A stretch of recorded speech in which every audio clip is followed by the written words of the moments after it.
नमस्कार प्यारे साथियों, स्वागत है आपका फिर से आपके अपने यूट्यूब चैनल श्री राम अध्ययन मंत्रा में। मैं अनुराग छिंपा आपका हार्दिक स्वागत करता हूं। मित्रों, पहले जो महादेवी वर्मा है अध्याय नंबर 11 एनसीईआरटी हिंदी कक्षा 12, उसके अंदर अध्याय 11 जिसमें महादेवी वर्मा का भक्तिन अध्याय अपने कर रहे थे और जिसमें मैंने आपको कवयित्री परिचय करवा दिया है महादेवी वर्मा का, और उससे आगे पाठ दिया गया है, अध्याय दिया गया है भक्तिन। तो पहले ये जान लेते हैं कि भक्तिन अध्याय है वो एक इम्पोर्टेंट पर्सन है कि भक्तिन अध्याय उनके कौन से संस्मरण से लिया गया है, कौन से रेखा चित्र से लिया गया है, ये बहुत ज़रूरी है। मैंने आपको महादेवी वर्मा के 4 संस्मरणात्मक रेखा चित्र बताए थे और उसका शॉर्ट ट्रिक मैंने बताया था ASPM, अतीत के चलचित्र, स्मृति की रेखाएं, पथ के साथी और मेरा परिवार।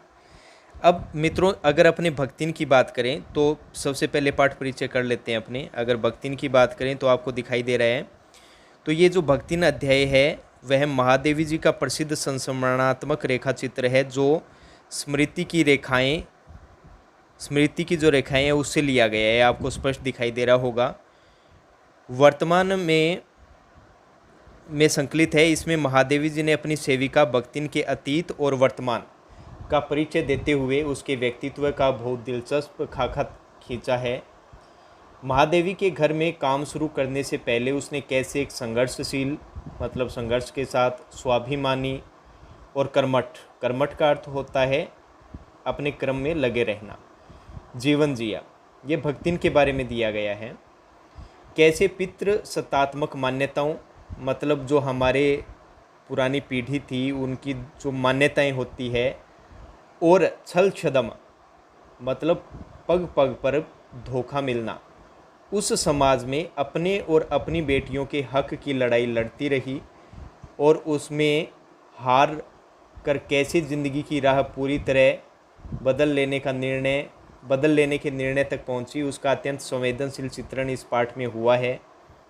इसके साथ भक्तिन महादेवी जी के जीवन में आकर छा जाने वाली एक ऐसी परिस्थिति के रूप में दिखलाई पड़ती है जिसके कारण लेखिका के व्यक्तित्व के कई अनछुए, प्रच्छन्न। अब मित्रों, ये जो आपको प्रच्छन्न शब्द दिखाई दे रहा है, ये वाला प्रच्छन्न का अर्थ होता है ढका हुआ या आप कह सकते हो छिपा हुआ। आयाम का मतलब क्या हो जाएगा? विस्तार। आयाम का अर्थ क्या हो जाएगा? विस्तार। तो अगर बात करें भक्तिन की, तो उसका व्यक्तित्व ढका हुआ था, उसका जो विस्तार छिपा हुआ था वो उद्घाटित होते चलते हैं। इसी कारण अपने व्यक्तित्व का जरूरी अंश मानकर वे भक्तिन को खोना नहीं चाहती। समग्रतः, मतलब पूरी तरीके से, इस पाठ को परिस्थितिवश अक्खड़ बनी। अक्खड़ मतलब कोई फर्क न पड़ना, पर महादेवी जी के प्रति अनमोल आत्मीयता से भरी भक्तिन के बहाने स्त्री असीमिता, जिसकी कोई सीमा नहीं हो, उसकी संघर्षपूर्ण आवाज़ के रूप में भी पढ़ा जाना चाहिए। ये था इसका पाठ परिचय। तो पाठ परिचय में अपनों ने देखा कि महादेवी जी है वो उस भक्तिन को नहीं खोना चाहती जिसने सदैव संघर्ष के साथ जीवन जिया है, और उसका जो व्यक्तित्व है जो अभी तक छुपा हुआ था, ढका हुआ था, वो लेखिका ने उसको उद्घाटित किया है और परिस्थितिवश उनको ये करना भी पड़ा। ये कोई वो बात नहीं है। अब चलते हैं मुख्य पाठ की तरफ। अब बात करते हैं मुख्य पाठ की तरफ साथियों। ये है मुख्य पाठ, आ गया भक्तिन। अच्छा, सबसे पहले तो इनका शब्द चित्र प्रस्तुत किया गया है, मतलब शब्दों के माध्यम से किसी के हृदय में चित्र प्रस्तुत कर देना। तो छोटे कद और दुबले शरीर वाली भक्तिन अपने पतले होठों के कोनों में दृढ़ संकल्प और छोटी आंखों में एक विचित्र समझदारी लेकर जिस दिन पहले पहल मेरे पास आ उपस्थित हुई थी, तब से आज तक एक युग का समय बीत चुका है, मतलब बहुत ज़्यादा लंबा समय बीत चुका है। पर जब कोई जिज्ञासु मतलब जानने की इच्छा रखने वाला, जिज्ञासु का अर्थ क्या हो जाएगा? जानने की इच्छा रखने वाला, ठीक है, उससे इस संबंध में प्रश्न कर बैठता है, तब वह पलकों को आधी पुतलियों तक गिराकर जैसे अपने गुरु नानक जी की तस्वीर आपने देखी होगी, वो अर्ध निद्रा में दिखाई देते हैं, उनकी पुतलियाँ आधी गिरी रहती है। तो उसी प्रकार भक्तिन भी आधी पुतलियों तक गिराकर और चिंतन की मुद्रा में ठुड्डी को कुछ ऊपर उठाकर विश्वास भरे कंठ में उत्तर देती है, तुम पचे का बताई, यह 50 बरिस से संग रहित है। अच्छा मित्रों, एक मैं बात आपको कहना चाहूँगा कि जब अपना कोई चीर परिचित हो तो हम यही चाहते हैं कि हम ज़्यादा से ज़्यादा लोगों को समय बताएं कि हम तो लंगोटिया यार हैं, चाहे वो 10वीं में मिले हो। इसी प्रकार भक्तिन जब महादेवी वर्मा जी के पास रह रही है और कोई लोग उनसे पूछते हैं कि तुम कब से रह रही हो, तो वो क्या कहती है, तुम पचई। तुम पचई का अर्थ होता है कि तुम लोगों से, काका का मतलब क्या क्या, तो तुम पचई का मतलब तो क्या हो गया, तुम लोगों से। काका का मतलब क्या क्या, क्या हो जाएगा, क्या क्या, बताएं। यह 50 बरिस, बरिस का मतलब वर्ष या वर्ष कह देंगे, से संग रहित है, साथ में रह रही हूँ। अच्छा ठीक है, इस हिसाब से मैं 75 की ठहरती हूँ और वह 100 वर्ष की आयु भी पार कर जाती है। इसका भक्तिन को पता नहीं, पता हो भी तो संभवतः वह मेरे साथ बीते हुए समय में रत्ती भर, मतलब थोड़ा बहुत भी कम न करना चाहेगी। मुझे तो विश्वास होता जा रहा है कि कुछ वर्ष और बीत जाने पर वह मेरे साथ रहने के समय को खींचकर 100 वर्ष तक पहुंचा देगी, चाहे उसके हिसाब से मुझे 150 वर्ष की असंभव आयु का भार क्यों न ढोना पड़े। अच्छा ठीक है, अब यहाँ पे जो बात बताई गई है मित्रों, वो ये है कि देखो, यहाँ जो भक्तिन है उसकी तुलना हनुमान जी से की गई है। तो ये प्रश्न पूछा जा सकता है कि भक्तिन की तुलना इसमें कौन से ईश्वर से की गई है, तो आप लोगों को फिर जवाब देना होगा हनुमान जी के साथ, ठीक है।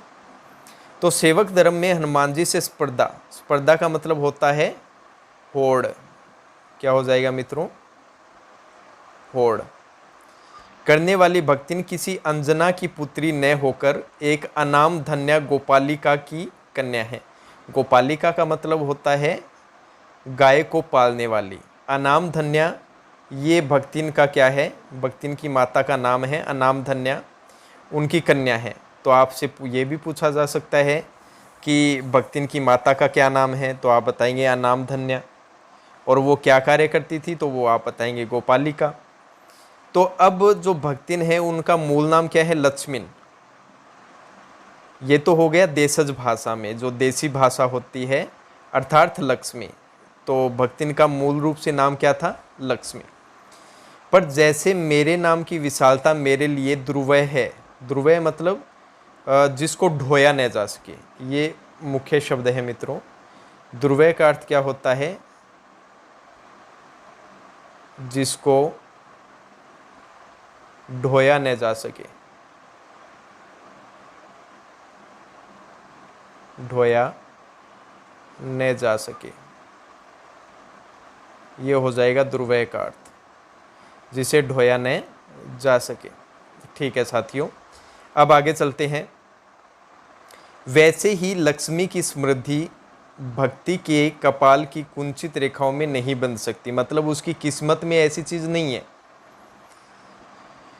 वैसे तो जीवन में प्राय सभी को अपने अपने नाम का विरोधाभास, मतलब विरोध का आभास लेकर जीना पड़ता है। जैसे मान के चलिए किसी का नाम मनोज है, और वो मनोज का सही अर्थ होता है मन का ओज, मन के अंदर उत्साह है, लेकिन वही मनोज नाम का व्यक्ति निराशावादी भी हो सकता है, वो केवल निराशा में रहता हो। तो उसी प्रकार नाम तो उनका भक्तिन का क्या है, लक्ष्मी, लेकिन वो नाम के अनुसार न होकर वो क्या है, एक गरीब है। तो वही बात यहाँ है, लक्ष्मी यहाँ समृद्धि सूचक शब्द है, परंतु वो उसके नाम के अकॉर्डिंग नहीं है। तो ये चीज़ अपने बता सकते हैं, क्योंकि वह अपना समृद्धि सूचक नाम किसी को बताती नहीं। अब ये प्रश्न हो सकता है कि जो भक्तिन है वो बहुत समझदार है, क्यों? तो आप ये बताएंगे क्योंकि वह अपना समृद्धि सूचक नाम किसी को बताती नहीं, केवल जब नौकरी की खोज में आई थी तब ईमानदारी का परिचय देने के लिए अपने शेष इतिवृत्त, इतिवृत्त का मतलब होता है घटना, इतिवृत्त का मतलब क्या होता है मित्रों, घटना के साथ यह भी बता दिया। देखो सीधी सी बात है, क्योंकि नाम उसका लक्ष्मी और उसके पास ऐसा कोई धन की देवी तो है नहीं, इसलिए भक्तिन खुद समझदार है। बात ये हो गई सीधे सीधे। ठीक है, नेक्स्ट चलते हैं। पर इस प्रार्थना के साथ कि मैं कभी नाम का उपयोग न करूं, उपनाम रखने की प्रतिभा होती तो मैं सबसे पहले उसका प्रयोग अपने ऊपर करती। इस तथ्य को वह देहातिन क्या जाने, देहातिन मतलब गांव की रहने वाली। इसी से जब मैंने कंठी माला देखकर उसका नया नामकरण किया, तब वह भक्तिन जैसे कवित्वहीन, कवित्व मतलब साहित्य के अनुसार न होकर नाम को पाकर भी वो गदगद हो गई। अच्छा ठीक है, महादेवी वर्मा ने उनका नाम भक्तिन क्यों रखा? तो आपका जवाब क्या होगा, क्यों? देखो, इसी से जब मैंने उसकी कंठी माला देखकर उसका नामकरण किया, तब वह भक्तिन जैसे, मतलब कि एक तो वह देहातिन थी, ऊपर से उसने कंठी माला धारण कर रखी थी, इसलिए महादेवी वर्मा ने उनका नाम क्या रखा, भक्तिन रखा। तो ये चीज़ आप याद रख लेना। भक्तिन के जीवन का इतिवृत्त बिना जाने हुए, इतिवृत्त का मतलब मैंने पहले ही बता दिया, घटना होता है। उसके स्वभाव को पूर्णतः क्या अंशतः, मतलब थोड़ा बहुत भी समझ पाना कठिन होगा। जब महादेवी वर्मा के कहने का मतलब ये हो गया, जब तक कि भक्तिन से संबंधित आप घटनाएं नहीं सुनोगे, तब तक उसके स्वभाव में पूर्णतः क्या मतलब पूरी तरीके से तो क्या, थोड़ा बहुत भी आप नहीं समझ पाओगे। वह ऐतिहासिक झूंसी में एक गांव प्रसिद्ध एक सूरमा की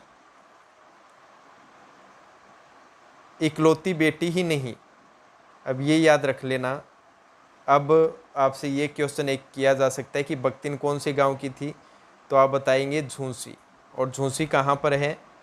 झूंसी आप बताओगे उत्तर प्रदेश। झूंसी कहाँ है? उत्तर प्रदेश। ये इलाहाबाद की गंगा नदी के किनारे का कोई गांव है।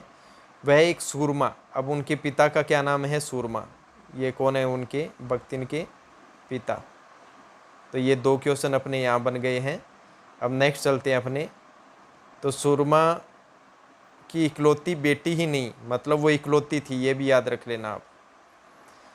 विमाता की किंवदंती, विमाता कौन होती है? सौतेली माँ। विमाता सौतेली माँ हो जाएगी। किंवदंती लोगों में प्रचलित बातें, बन जाने वाली ममता की छाया में भी पली है। 5 वर्ष की व्यय में, व्यय का मतलब क्या हो जाएगा साथियों? आयु। व्यय का अर्थ क्या हो जाएगा? आयु।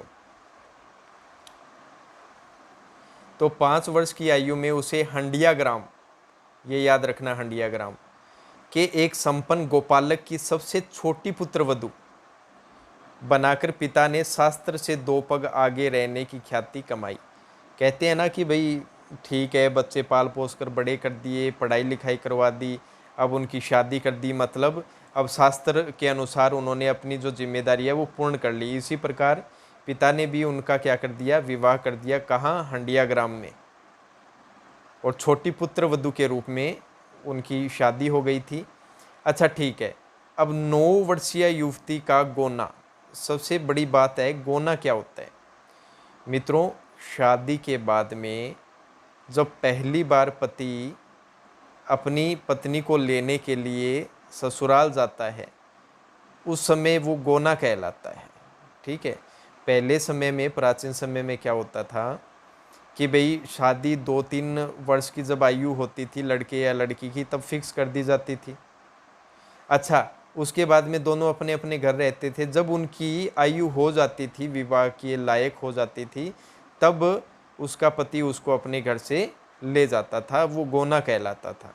तो उसकी सौतेली माँ ने भी सोचा कि क्यों न अपने भी ख्याति प्राप्त करें थोड़ी सी। तो उसने क्या किया? 9 वर्षीय युवती का गोना देकर विमाता ने बिना मांगे पराया धन लौटाने वाले महाजन का पुण्य लूटा। भाई एक बात है, आपने किसी सेठ से पैसा लिया या किसी व्यक्ति से उधार लिया और उसने अभी तक मांगा भी नहीं था कि आपने उस पैसे को लौटा दिया, तो भाई महाजन तो क्या कहेगा? वाह यार, तूने तो यार बिना मांगे ये पैसे दे दिए, बहुत बढ़िया किया। ठीक है, उसी प्रकार उसका पति लेने नहीं आया था, लेकिन उसकी विमाता ने इसलिए भक्तिन को वापस निकाल दिया घर से। भक्तिन अर्थात किसको? लक्ष्मी को। इसलिए निकाल दिया ताकि ये जो, आपको पता ही है सौतेली माता कैसे व्यवहार करती है, ताकि मतलब ये रोज़ की बड़बड़ ये सब कुछ बंद हो जाए, इसलिए उसको उस घर से निकालने के लिए 9 वर्ष की आयु में ही उसके पति को लिवाकर उसे बेच दिया और ख्याति प्राप्त कर ली, और लड़के वाले भी खुश हो गए। ठीक है, यहाँ तक आपको समझ में आ गया होगा। आगे देखते हैं। पिता का उस पर अगाध प्रेम होने के कारण स्वभावतः ईर्ष्यालु और संपत्ति की रक्षा में सतर्क विमाता ने उनके मरणांतक, मरणांतक का मतलब क्या हो जाएगा? मतलब जो वो मर चुके थे, रोग का, मरणांतक का मतलब मृत्यु के पास, रोग का समाचार तब भेजा जब वह मृत्यु की सूचना भी बन चुका था। अच्छा देखो, भक्तिन के पिता रोगी हो गए थे और मृत्यु के समीप ही थे। अच्छा, उसकी माता ने, भक्तिन की जो विमाता थी, उसने वो संदेशा उसके ससुराल क्यों नहीं भेजा? क्यों? क्योंकि वो पहली बात तो ईर्ष्यालु थी, ईर्ष्या करती थी भक्तिन से, और दूसरी बात वो संपत्ति को क्या करना चाहती थी? ऐंठना चाहती थी, क्योंकि वो पहले भी ऊपर पड़ चुके हैं, क्योंकि वो उसकी इकलौती पुत्री थी। ठीक है, इसीलिए उन्होंने उसके रोग का समाचार, उसकी मृत्यु का समाचार नहीं भेजा। और जब वह मृत्यु की सूचना भी बन चुका था, रोने पीटने के अपशकुन से बचने के लिए सास ने भी कुछ ने बताया। बहुत दिन से नेहर, नेहर मतलब पीहर, मायका हो जाएगा, मैं मायके चली जाऊंगी तुम देखते रहियो, वो वाला। ठीक है, सो जाकर देख आवे, यही कहकर और पहना उड़ाकर सास ने उसे विदा कर दिया। उस अप्रत्याशित, अप्रत्याशित का मतलब जिस चीज की आशा न हो, ऐसा अनुग्रह, अनुग्रह का मतलब विनय, ने उसके पैरों में जो पंख लगा दिए थे। पैरों में पंख लगना, मुहावरा, बहुत बढ़िया चीज है, मतलब बहुत अधिक खुश होना या बहुत खुश होना। वे गांव की सीमा में पहुंचते ही झड़ गए, मतलब खुशी है वो गम में तब्दील हो गई। हाय लक्ष्मी अब आई की अस्पष्ट पुनरावृत्तियां, और स्पष्ट पुनरावृत्तियां मतलब बार बार किस चीज़ की आवाज़ सुनाई दे रही थी? हाय लक्ष्मी अब आई, अरे तू क्यों नहीं आई। और ऐसी स्पष्ट सहानुभूतिपूर्ण दृष्टियां उसे घर तक ठेल ले गई। ठेल मतलब धक्का देकर लेकर चली गई। वो आवाज़ें सुन रही थी और वो आवाज़ों के साथ साथ वो घर तक पहुंच गई। अब आगे, पर वहां न पिता का चिन्ह शेष था, न विमाता के व्यवहार में शिष्टाचार का लेश था। शिष्टाचार का मतलब क्या होता है? सभ्यता। लेश का मतलब अंतर, थोड़ा बहुत। दुख से स्थिल मतलब कमजोर, थकी हुई और अपमान से जलती हुई वह घर से में बिना पानी भी बिना पिए उल्टे पैरों ससुराल लौट पड़ी। सास को खरी खोटी सुनाकर उसने विमाता पर आया हुआ क्रोध शांत किया और पति के ऊपर गहने फेंक फेंक कर उसने पिता के चीर विछोह की मर्म व्यथा व्यक्त की। अब चीर विछोह मतलब, चीर का मतलब तो लंबा हो जाएगा, विछोह का मतलब क्या हो जाएगा? दूरी हो जाएगा। मर्म व्यथा, मर्म व्यथा का अर्थ होता है गहरी वेदना, गहरा दुख उसने व्यक्त किया और व्यक्त करेगी भी। सास ने भी, भाई सास ने इसलिए इन्फॉर्मेशन नहीं दी कि ये पड़ी पड़ी रोएगी, और वहाँ बस उसने सीधा कह दिया भाई तू घर जाके आ जा, तो अब गुस्सा तो निकालेगी। ऊपर से विमाता ने भी ऐसा ही किया उसके साथ। ठीक है, अब चलते हैं नेक्स्ट। जीवन के दूसरे, ये पहला परिच्छेद था, अब जीवन का दूसरा परिच्छेद शुरू हो जाता है। और आपसे एग्जाम में ये भी पूछा जा सकता है कि भक्तिन अध्याय में कितने परिच्छेद हैं, तो ये साथ साथ में ध्यान देते रहना। अच्छा, भक्तिन की विमाता ने उसका गोना कितनी वर्ष की आयु में किया? तो आपका जवाब क्या होगा बताओ? अपनों ने पढ़ा है भाई, क्या हो जाएगा? 9 वर्ष की आयु में। और पिता ने उसका विवाह कब किया? 5 वर्ष की आयु में। विवाह कहाँ हुआ? तो आप बताओगे कौन से ग्राम में? हंडिया ग्राम में। क्लियर है? चलते हैं नेक्स्ट। अब देखो, ये जीवन का दूसरा परिच्छेद शुरू हो गया है। इसके अंदर भी सुख की अपेक्षा दुख ही अधिक है। जब उसने गेहूंवे रंग और बटिया जैसे मुख वाली पहली कन्या के 2 संस्करण और कर डाले, ये समझते हैं। गेहुआ रंग आप जानते हो, जैसे गेहूं होता है वैसा रंग, और बटिया जैसे मुख वाली, बटिया वैसे साबुन को कहते हैं, और बटिया बाट को भी कहते हैं। और बाट है उस समय कैसा आता था, अष्टकोणीय आता था, तो मतलब टेढ़े मेढ़े मुख वाली कन्या के 2 संस्करण, मतलब पहले एक कन्या थी और उसी के 2 संस्करण और कर डाले, मतलब 3 कन्या हो गई। जैसे एक किताब प्रकाशित हुई तो आप किताब के शुरू में देखेंगे प्रथम संस्करण, द्वितीय संस्करण, मतलब ये संस्करण इसलिए निकाले जाते हैं कि पहली बार किताब छपती है तो इंसान है, गलती हो जाती है, तो पाठक वर्ग उसको पढ़ता है, और पाठक वर्ग पढ़ता है तो वो गलतियां बताता है, साहब इस किताब में ये गलती है। तो जब अगली बार किताब छपती है तो उसमें उस गलतियों को सुधार कर उसका दूसरा संस्करण निकाल दिया जाता है। उसी प्रकार भक्तिन ने भी क्या किया, उसके एक कन्या तो थी, 2 कन्याओं का और जन्म हो गया। और आपको पता ही है उस समय कन्या का जन्म होना ऐसा माना जाता था कि नरक में व्यक्ति आया है, और उस समय इतना अपमान किया जाता था, उसे जीने नहीं दिया जाता था, और बल्कि औरत को यहाँ तक कलंकिनी बता दिया जाता था। क्यों?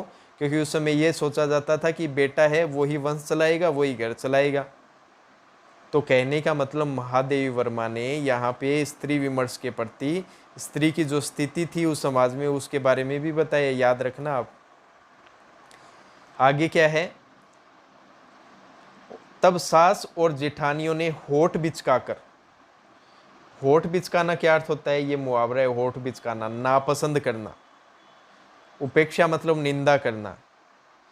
उचित भी था क्योंकि सास 3 कमाऊ वीरों की विदात्री, विदात्री का मतलब होता है जन्म देने वाली, बनकर मचिया के ऊपर विराजमान पुरखिन, पुरखिन का मतलब क्या होता है, जो वंश सदैव से चला रहे उसके पद पर अभिषिक्त, अभिषिक्त का मतलब जिसका अभिषेक किया गया हो। अब यहाँ पे स्त्रीलिंग है तो क्या आ जाएगा स्त्रीलिंग के लिए, सम्राज्ञी, क्या आ जाएगा, सम्राज्ञी, साम्राज्य को संभालने वाली। भाई देखो अब सास है, उन्होंने 3 पुत्र को जन्म दिया है, छोटे ही छोटे पुत्र की बहू कौन है, भक्तिन है, भाई राज तो करेगी, 3 बेटे हैं मेरे, 3 बेटे, ये वही बात है हो चुकी। और दोनों जेठानियां काकभूषणी, ये कौवा है काकभूषणी जो रामायण काल में था, ये प्राचीन एक नाम है। जैसे काले लालों की क्रमबद्ध सृष्टि करके, मतलब 2 जेठानियां थी, एक काक थी एक भूषणी थी, इस पद के लिए उम्मीदवार थी कि भाई सास के बाद में उसकी जगह पे कौन बैठेगी, उसकी जेठानियां। क्यों? क्योंकि उन्होंने भी पुत्रों को जन्म दिया है, ठीक है। तो छोटी बहू के लीक छोड़कर चलने के कारण उसे दंड मिलना भी आवश्यक हो गया। अब लीक उसने क्या छोड़ी कि पुत्र की जगह उन्होंने पुत्रियों को जन्म दिया, यही लीक छोड़ना है। अब ये तो गलत सिस्टम था उस समय का। जेठानियां बैठकर लोक चर्चा करती, लोक चर्चा का मतलब आप जानती हो, 3-4 औरतें बैठ जाती है और फिर भाई चुगली चाड़ा। उनके कलूटे लड़के, मतलब काला कलूटा बैंगन लुटिया लड़के धूल उड़ाते, वह मट्ठा फेरती, मट्ठा मतलब जैसे अपने राबड़ी और ये जो चीज़ें बनाते हैं ना, राबड़ी बना ली या अमलाना बना लिया, ऐसे फेरती कूटती। उस समय अनाज चलता था, ये पीसती, रांधती, रांधती का मतलब बनाना, जैसे अपने पकाते हैं ना सब्जी को, उसी प्रकार रांधना हो गया। जैसे दलिया अपने बनाते हैं, देशज भाषा के शब्द आए हैं खूब। उसकी नन्ही लड़कियां गोबर उठाती। अच्छा, जेठानियों के लड़के तो क्या करते, खूब मज़े लेते, इधर उधर घूमते फिरते, खूब खेलते। और बेचारी भक्तिन क्या करती, मट्ठा फेरती, मतलब अनाज फेरती, कूटती, पीसती, सारा काम उसका। और उनकी नन्ही लड़कियां क्या करती, गोबर उठाती, कंडे पांथती, कंडे पांथती मतलब थेपड़ी बनाना, जलावन के लिए जो गोबर को सुखाकर अपने प्रयोग में लेते हैं। जेठानियां अपने भात, भात मतलब पुलाव पे, चावल पे सफ़ेद राब, मित्रों राब क्या होता है ये पूछे जाने वाला है। उस समय क्या होता था, अब तो चीनी मशीनें आ गई, चीनी बनाते हैं, अपने गन्ने को रस को पूरी तरीके से उबाल कर चीनी बना लेते हैं, गुड़ बना लेते हैं। उस समय क्या होता, गन्ना होता, अब उसको घर पे ही उसके रस को उबाल लिया जाता, वो गाढ़ा गाढ़ा हो जाता ना, तो उसको चावल पे ऐसे सीधा डाल लिया जाता घी की तरह। अब वो क्या हो जाता, उसमें मिठास आ जाता। तो जेठानियाँ तो क्या करती है, अपने बात पे सफ़ेद राब डालकर गाढ़ा दूध डालती और अपने लड़कों को ओटते हुए दूध, मतलब लाल लाल दूध से मलाई उतार कर खिलाती। काला कलूटा देखो मलाई खा खा के बाना करे घोड़ा बरगो। और वह काले गुड़ की डली के साथ कठौती, कठौती होता है लकड़ी का बर्तन, जैसे अपने प्याली यूज़ करते हैं ना स्टील की, दोना यूज़ करते हैं, उस समय लकड़ी की कठौती।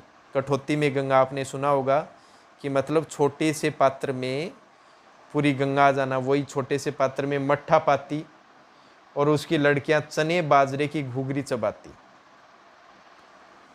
आज से 5-6 साल पहले घुघरी बनती थी मित्रों। होता क्या था, चना बाजरा गेहूं है उसको उबाल लिया जाता, उसमें गुड़ या चीनी मिक्स कर ली जाती और जब वो बान बैठता या गीत गाते तब सब बच्चों में बांटी जाती, मज़े से खाते। मैंने भी खाई है घुघरी, बड़ी मस्त होती है। अब बेचारियों को ये मिलता देख लो। इस दंड विधान के भीतर कोई ऐसी धारा नहीं थी जिसके अनुसार खोटे सिक्कों की टकसाल। अच्छा, अब यहाँ खोटे सिक्कों की टकसाल किसे कहा गया है? टकसाल जहाँ पे सिक्के डाले जाते हैं। अब भाई तांबे के सिक्के भी होते हैं, सोने के सिक्के भी होते हैं, चांदी के सिक्के भी होते हैं। अब बेचारी भक्ति ने किसको जन्म दिए? 3 लड़कियों को। तो खोटे सिक्के की टकसाल कौन हुई? भक्तिन हुई। और जेठानियाँ, वो तो भाई पुत्रों को जन्म दिया, वो तो सोने चांदी की टकसाल। अरसास तो कहना ही कि प्लेटिनम की टकसाल। वाह भाई। पत्नी से पति को विरक्त किया जा सकता। सारी चुगली चबाई की परिणति, परिणति का मतलब बदलाव, उसके पत्नी प्रेम को बढ़ाकर ही होती थी। अब देखो मैं इस पंक्ति को समझा देता हूँ। अब क्या करते, उसके पति घर आते ना भक्तिन के, तो दोनों जेठानियाँ उसको लगाती, चुगली करती, क्या थाड़ लिया लुगाई काम कौन करे, टाँची कौन मारे, सारो काम करवाती, सब काम। जद पति का आने को टाइम हो तो खुद लाग जानती जेठानियाँ। यार पति आनते ही बात चुगली चबाई का की कौन करे, बैठी रह या कड़मुई बेकार है यहाँ बिया कर गे। लेकिन उसका बदलाव क्या होता, उसका पति पत्नी प्रेम को बढ़ाकर ही होता। मतलब जितनी वो चुगली करती उसका पत्नी प्रेम और अधिक बढ़ता। जेठानियाँ बात बात पर दमा धम पीटी को डुकी डुक मारे बाओ पतियाँ बखी बखी में। ये बात ध्यान है बांग पतिया ने कि टोलो तो मारे को नहीं बे। उसके पति ने उसे कभी उंगली भी नहीं छुआई। क्यों? क्योंकि वह बड़े बाप की बड़ी बात वाली। अब देख लो खुद, बेटी को पहचानता था। इसके अतिरिक्त परिश्रमी, तेजस्विनी और पति के प्रति रोम रोम से सच्ची पत्नी को वह चाहता भी बहुत रहा होगा, क्योंकि उसके प्रेम के बल पर ही पत्नी ने अलगोजा, अलगोजा का अर्थ क्या होता है? अलगोजा का अर्थ होता है बंटवारा। अलगोजा का अर्थ क्या हो जाएगा? बंटवारा करके सबको अंगूठा दिखा दिया और सही भी किया।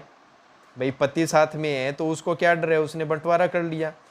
काम वही करती थी, इसलिए गाय भैंस, खेत खलियान, अमराई के पेड़, अमराई जानते हो, आम के बगीचे आदि के संबंध में उसी का ज्ञान बहुत बड़ा चढ़ा था। भाई अलगोजा कर लिया, अब टेंशन ही खत्म। भाई संयुक्त परिवार में हो तो क्या वो करे रांध रहे, चुंडम चुंड हो जाए, बीच बीच में फेर के कर ले। तो उसने छांट छांट कर ऊपर से असंतोष की मुद्रा के साथ, भाई जब अलगोजा हो रहा था तो ऊपर से तो भक्तिन क्या दिखा रही थी? असंतोष, क्योंकि काम सारा उसी का किया हुआ और उसी को पता है कि कौन सी ज़मीन उपजाऊ है, कौन सी नहीं है, कौन सी बाग काम के, कौन से नहीं है। जेठानियाँ तो काम करती नहीं थी। अब जब अलगोजा हुआ तो भक्तिन को ही मालूम है सारी चीज़ कि भाई आज चीज़ लूँगी तो बहुत मज़ो आ जाए, मैंने बहुत फायदेमंद है मेरे लिए। तो ऊपर से जब अलगोजा हो रहा था तो ऊपर से तो असंतोष की मुद्रा के साथ क्या भाई वो ठीक हो नहीं है, मुँह बुंडो सो बना ले और भीतर राजी हो कि हे बस वो यहाँ छोड़ देनी, मज़ो आ जाए, ये मैं कर दूँगी। और भाई चीज़ वही सबसे अच्छी भी रहा। साथ ही परिश्रमी दंपति के निरंतर प्रयास से उसका सोना बन जाना भी स्वाभाविक था। ऊपर से उन्होंने मेहनत भी की थी, ये भी याद रख लेना। तो मित्रों आज के लिए यहाँ तक ही समाप्त करते हैं। बाकी का जो नेक्स्ट वीडियो है उसमें अपने निरंतर अध्ययन करते रहेंगे। भक्तिन है वो आपको बता देता हूँ, हिंदी साहित्य की संस्मरणात्मक रेखा चित्र विधा है। बीच बीच में आपको प्रश्न उत्तर बताए हैं मैंने। ऐसे आप याद कर लेना। नेक्स्ट वीडियो में मिलते हैं भक्ति अध्याय के साथ। इसी के साथ श्री राम अध्ययन मंत्र आपसे विदा चाहता है। जय हिंद, जय भारत साथियों।